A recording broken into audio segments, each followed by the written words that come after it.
Hello everyone, global NR study में आपका स्वागत है। उम्मीद करता हूँ आप लोग बहुत अच्छे से होंगे और पढ़ाई लिखाई अच्छे से करते होंगे। देखिए आज हम लोग पढ़ने जा रहे हैं। देखिए मैं हिस्ट्री का पूरा ऑब्जेक्टिव क्वेश्चन, बिहार बोर्ड जितने एग्जाम में ऑब्जेक्टिव क्वेश्चन आए हैं टोटली मैं उसी पर डिस्कस करूँगा। 2 वीडियो ऑलरेडी अपलोडेड कर दिया है, ये तीसरा पार्ट है। किसका? हिस्ट्री का। कौन सा चैप्टर में पढ़ रहे हैं? हिस्ट्री का तीसरा पार्ट है जो आज अपलोड होगा। ठीक है, उसको आप अगर इस वीडियो को अच्छे से देख ले रहे हैं, आपका एग्जाम में जितने भी ऑब्जेक्टिव क्वेश्चन आएंगे टू द पॉइंट जो एग्जाम में आने वाले हैं उसी को मैंने डिस्कस किया इस वीडियो में। ठीक है, और चल रहे देख रहे हैं इस वीडियो में जितना भी 20 से 22 क्वेश्चन मैंने इस पर डिस्कस किया है, टोटली चीज़ एग्जाम में इस पे से और लगभग अप्रॉक्सीमेट 4 या 5 क्वेश्चन आपके बोर्ड एग्जाम में रहेंगे।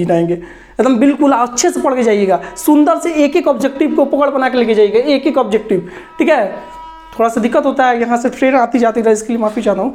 इसका टोटल देखिए फॉर 2023 एग्जाम वीवीआई क्वेश्चन मैंने उसी क्वेश्चन को लिया है जो एग्जाम में डायरेक्ट आए।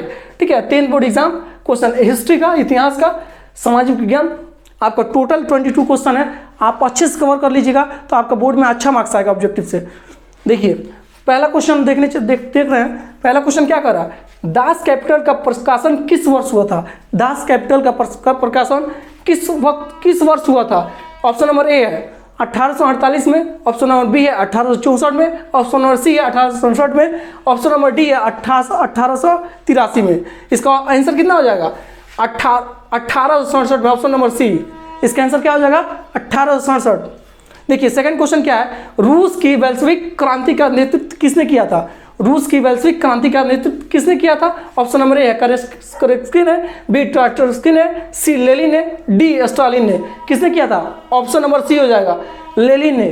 किसने किया था? Option number C, Lenin. देखिए थर्ड क्वेश्चन मेरा क्या कहता है? ये मोस्ट इंपॉर्टेंट क्वेश्चन है। खूनी रविवार जो है ना हर बार एग्जाम में आया। आप क्वेश्चन बैंक उठा के देखिए, प्रीवियस ईयर जितने भी पेपर्स होते हैं उसको उठा के देखिए, हर बार पूछा हुआ है। ठीक है, खूनी रविवार किससे कहा जाता है? खूनी रविवार ऑप्शन नंबर ए 1888 में, और ये किस वर्ष में हुआ था? 1888 में। और ऑप्शन नंबर बी क्या? 1889 ईस्वी में। ऑप्शन नंबर सी क्या? 1905 ईस्वी में। ऑप्शन नंबर डी इनमें से कोई नहीं। इसका आंसर कितना हो जाएगा? ऑप्शन नंबर इसका बी सी हो जाएगा, ऑप्शन नंबर सी, 1905 ईस्वी में। और ये खूनी रविवार क्यों? इसलिए रविवार का नाम दिया गया कि ये घटना कब हुई थी? रविवार के दिन ही हुई थी, इसलिए इसका 1905 में रविवार के दिन हुआ था। फोर्थ क्वेश्चन देखेंगे, अंकोर वाट का, ये भी बहुत इंपॉर्टेंट, मोस्ट इंपॉर्टेंट क्वेश्चन है। अंकोर वाट का मंदिर कहाँ स्थित है? बहुत बार आया है। ऑप्शन नंबर में है वियतनाम में, ऑप्शन नंबर बी है थाईलैंड में, ऑप्शन नंबर सी है लाओस में, ऑप्शन नंबर डी है कंबोडिया में। इसका कितना आंसर हो जाएगा? ऑप्शन नंबर डी, कंबोडिया में हुआ था। 5वां नंबर क्वेश्चन देखेंगे, हिंद चीन में पहुंचने वाला प्रथम व्यापारी कौन था? ऑप्शन नंबर ए है इंग्लैंड वासी, बी फ्रांसीसी, सी पुर्तगाली, और डी क्या? डच। ऑप्शन नंबर सी हो जाएगा, ऑप्शन नंबर सी, पुर्तगाली पहुंचे थे सबसे पहले। 6वां नंबर क्वेश्चन देखेंगे, हिंद चीन में बसने वाले फ्रांसीसी कहे जाते हैं। हिंद चीन में जो रहते हैं, बसते हैं, वहाँ के फ्रांसीसी को क्या कहते हैं? ऑप्शन नंबर ए है फ्रांसीसी, ऑप्शन नंबर बी है शासक वर्ग, ऑप्शन नंबर सी है clone, option number D general. इसका आंसर कितना हो जाएगा? ऑप्शन नंबर सी, क्लोन कहा जाता है। देखिए 7वां नंबर क्वेश्चन देंगे, मार्च 1946 में फ्रांस व वियतनाम के बीच होने वाले समझौता किस नाम से जाना जाता है? ऑप्शन नंबर ए है जिनेवा समझौता, ऑप्शन नंबर बी है हनोई समझौता, ऑप्शन नंबर सी है पेरिस समझौता, ऑप्शन नंबर डी है धर्मनिरपेक्ष समझौता। इसका आंसर क्या हो जाएगा? ऑप्शन नंबर बी, हनोई समझौता के नाम से जाना जाता है। 8वां क्वेश्चन देख लेंगे, हुआ आंदोलन, ये भी मोस्ट इंपॉर्टेंट क्वेश्चन है। आप जाके देखिए ना, अरे मैं जो कहता हूँ उस पर विश्वास मत कीजिए, जाकर क्वेश्चन बैंक देखिए, उसमें पूछा हुआ है, प्रीवियस क्वेश्चन में आता ही है। हुआ आंदोलन किस प्रकृति का था? पहला ऑप्शन नंबर ए है क्रांतिकारी, ऑप्शन नंबर बी है धार्मिक, ऑप्शन नंबर सी है साम्राज्यवादी समर्थक, ऑप्शन नंबर डी है क्रांतिकारी और धार्मिक। इसका ऑप्शन कितना हो जाएगा? इसका ऑप्शन नंबर डी हो जाएगा, क्रांतिकारी एवं धार्मिक। अब देखेंगे 9 नंबर क्वेश्चन, उत्तरी एवं दक्षिण वियतनाम का एकीकरण कब पूर्ण हुआ? उत्तरी एवं दक्षिण वियतनाम का एकीकरण कब पूरा हुआ? ठीक है, ऑप्शन नंबर ए है 1970 में, ऑप्शन नंबर बी है 1980 में, ऑप्शन नंबर सी है 1979 में, ऑप्शन नंबर डी है 1975 में। कौन सा आंसर होगा बताइए तो? ऑप्शन नंबर डी 1975 में सॉरी। 10वां नंबर क्वेश्चन है जिनेवा समझौता। देखिए जिनेवा समझौता कभी फुल डिटेल्स वीडियो के बारे में डिस्कस किया जाएगा। जिनेवा समझौता बहुत most important, one of the best question है ये। जिनेवा समझौता कब हुआ था? ऑप्शन नंबर ए है 1954 में, ऑप्शन नंबर बी है 1960 में, ऑप्शन नंबर सी है 1950 में, ऑप्शन नंबर डी है 1946 में। इसका आंसर कितना हो जाएगा? ऑप्शन नंबर ए 1954 में हुआ था। 11 नंबर क्वेश्चन देखेंगे सॉरी, कंबोडिया की राजधानी क्या है? कंबोडिया ऑप्शन नंबर ए हनोई में, ऑप्शन नंबर बी है नोम पेन्ह में, ऑप्शन नंबर सी है बैंकॉक में, ऑप्शन नंबर डी है ओटावा में। इसका आंसर कितना हो जाएगा? ऑप्शन नंबर बी नोम पेन्ह में। अब देखिए 12वां नंबर क्वेश्चन क्या रहा है? जवालिया बाग वाला हत्याकांड, ये भी मोस्ट इंपोर्टेंट क्वेश्चन है। जवालिया बाग वाला हत्याकांड किस तिथि को हुआ? ऑप्शन नंबर ए है 13 अप्रैल 1919 में, ऑप्शन नंबर बी है 14 अप्रैल 1919 में, ऑप्शन नंबर सी है 15 अप्रैल 1919 में, ऑप्शन नंबर डी है 16 अप्रैल 1919 में। कब हो जाएगा? ऑप्शन नंबर ए 13 अप्रैल 1919 में। 13 नंबर क्वेश्चन देंगे, ये भी मोस्ट इंपोर्टेंट क्वेश्चन है। सविनय अवज्ञा आंदोलन कब और किस यात्रा से शुरू हुआ था? सविनय अवज्ञा आंदोलन कब और किस यात्रा से शुरू हुआ था? ऑप्शन नंबर ए है 1920 ईस्वी में तुर्की से शुरू हुआ था, ऑप्शन नंबर बी है 1930 ईस्वी में अहमदाबाद से शुरू हुआ था, ऑप्शन नंबर सी है 1930 ईस्वी में दांडी यात्रा से शुरू हुआ था, ऑप्शन नंबर डी है 1937 में रंपा यात्रा से शुरू हुआ था। कब हुआ था? ऑप्शन नंबर सी 1930 ईस्वी में दांडी यात्रा के दौरान हुआ था।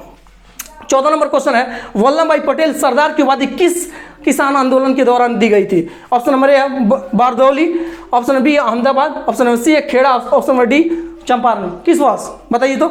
ऑप्शन नंबर ए हो जाए बारदौली के द्वारा दी गई थी। 15 नंबर क्वेश्चन, ये भी बहुत अच्छा क्वेश्चन है। रंपा विद्रोह 1916 में हुआ था। रंपा विद्रोह कब हुआ था? Option number A 1916, option number B 1917 ईस्वी, ऑप्शन नंबर सी 1918 ईस्वी, ऑप्शन नंबर डी 1919। कब हुआ था बताइए तो? ऑप्शन नंबर ए 1916 ईस्वी में, 1916 ईस्वी में हुआ था। 16 नंबर क्वेश्चन, ये भी बहुत मोस्ट इंपोर्टेंट क्वेश्चन है। वेदों की ओर, मैं वही क्वेश्चन लाया हूँ जो डायरेक्ट एग्जाम में आने वाला है, दूसरा कोई क्वेश्चन इधर उधर से नहीं लाया हूँ, वही क्वेश्चन डायरेक्ट एग्जाम में नहीं आया तो पूछिएगा। वेदों की ओर लौटो का नारा किसने दिया था? वेदों की ओर लौटो का नारा किसने दिया था? Option number A Swami Vivekananda, option number B Ramakrishna Paramhansa, option number C Raja Ram Mohan Roy, option number D Swami Dayanand Saraswati. किसने दिया था वेदों की ओर लौटो? यही थे, स्वामी दयानंद सरस्वती थे। 17 नंबर क्वेश्चन है चंपारण विद्रोह कब हुआ था? 17 नंबर क्वेश्चन क्या है? चंपारण विद्रोह कब हुआ था? ऑप्शन नंबर ए में 1916 में, ऑप्शन नंबर बी है 1919 में, ऑप्शन नंबर सी है 1918 ईस्वी में, ऑप्शन नंबर डी है 1917 ईस्वी में। कब हुआ था? 1917 ईस्वी में। चंपारण विद्रोह कब हुआ था? 1917 ईस्वी में। अब नेक्स्ट देखेंगे भारतीय राष्ट्रीय कांग्रेस के पहले अध्यक्ष कौन थे? भारतीय राष्ट्रीय कांग्रेस के पहले अध्यक्ष कौन थे? ऑप्शन नंबर ए है A O Hume, option number B है WC बनर्जी, ऑप्शन सी है Badruddin Tyabji, option number D क्या है? Annie Besant. इसका आंसर कितना हो जाएगा? Sorry, option number B WC Banerjee. Next question क्या है? क्वेश्चन नंबर 19 देखिए, क्वेश्चन नंबर 19, किस वर्ष साइमन कमीशन भारत आया था? देखिए साइमन कमीशन जब भारत आया था 1928 में आया था। रट लीजिए, इसी भी क्वेश्चन बहुत मोस्ट इंपोर्टेंट क्वेश्चन है। साइमन कमीशन किस वर्ष भारत आया था? किस वर्ष साइमन कमीशन भारत आया था? ऑप्शन नंबर ए है 1922 में, ऑप्शन नंबर बी है 1924 में, ऑप्शन नंबर डी सी है 1927 में, ऑप्शन नंबर डी है 1928 में। कब आया था? ऑप्शन नंबर डी 1928 में आया था। साइमन कमीशन भारत कब आया था? 1928 में। अब देखिए 20 नंबर क्वेश्चन देखेंगे, अखिल भारतीय किसान सभा का गठन किस वर्ष हुआ था? सॉरी, अखिल भारतीय किसान सभा का गठन किस वर्ष हुआ था? ऑप्शन नंबर ए है 1921 में, ऑप्शन नंबर बी है 1928 में, ऑप्शन नंबर सी है 1929 में, ऑप्शन नंबर डी है 1936 में। कब हुआ था? Option number D Akhil Bharatiya Congress का स्थापना कब हुआ था? किसान का गठन कब हुआ था? 1936 ईस्वी में हुआ था। अब देखेंगे नेक्स्ट 21 क्वेश्चन देखेंगे, भारतीय राष्ट्रीय कांग्रेस की स्थापना कब हुई थी? भारतीय राष्ट्रीय कांग्रेस की स्थापना कब हुई थी? देखिए 1885 में, ऑप्शन नंबर बी 1890 में, ऑप्शन नंबर सी 1895 में, और ऑप्शन नंबर डी है 1900 में। कब हुई थी? ऑप्शन नंबर ए 1885 ईस्वी में थे। 1885 ईस्वी में भारतीय राष्ट्रीय कांग्रेस की स्थापना हुई थी। Last but not the list देखिएगा। अब लास्ट क्वेश्चन मेरा क्या है? बंगाल विभाजन, ये भी मोस्ट इंपॉर्टेंट क्वेश्चन है, और ये भारतीय अखिल जितने भी मैंने क्वेश्चन लिए हैं टोटली मोस्ट इंपॉर्टेंट क्वेश्चन है फॉर योर बोर्ड एग्जाम। ठीक है, अब नेक्स्ट क्वेश्चन देखेंगे लास्ट, बंगाल विभाजन कब हुआ था? बंगाल का विभाजन किस वर्ष किस ईस्वी में हुआ था? ऑप्शन नंबर ए 1855 में, ऑप्शन नंबर बी 1857 ईस्वी में, ऑप्शन नंबर सी 1905 ईस्वी में, ऑप्शन नंबर डी है 1911 ईस्वी में। बताइए तो इसका आंसर बताइए आप तो। कौन सा हो जाएगा? ऑप्शन नंबर सी 1905 ईस्वी में। देखिए ओवरऑल मैंने सारे क्वेश्चनों को डिस्कस किया। ऐसे ही डेली 7 या 7:30 या 8 शाम में 7 या 8 के बीच में आपके वीडियो चले जाएंगे, अपलोड हो जाएंगे। डेली डे बाई डे जुड़ जाइए एग्जाम तक। जब तक आपके एग्जाम नहीं हो जा रहा है टोटली मैं ऐसे ही ऑब्जेक्टिव क्वेश्चन 20 या 22 के अप्रोक्स में डालता रहूंगा। आप इसको सुंदर से अगर देख ले रहे हैं, एक बार देख लीजिए सुंदर से, बोर्ड एग्जाम में 90% मार्क्स आपको आएगा, इससे मैं गारंटी लेता हूं। नहीं आएगा तो आप बोलिएगा। अच्छे से देखिए और दूसरे बच्चों को बताइए, इस चैनल से जुड़े और ज़्यादा से ज़्यादा शेयर किए। Wish you all the best. Thanks for watching this video. Thank you.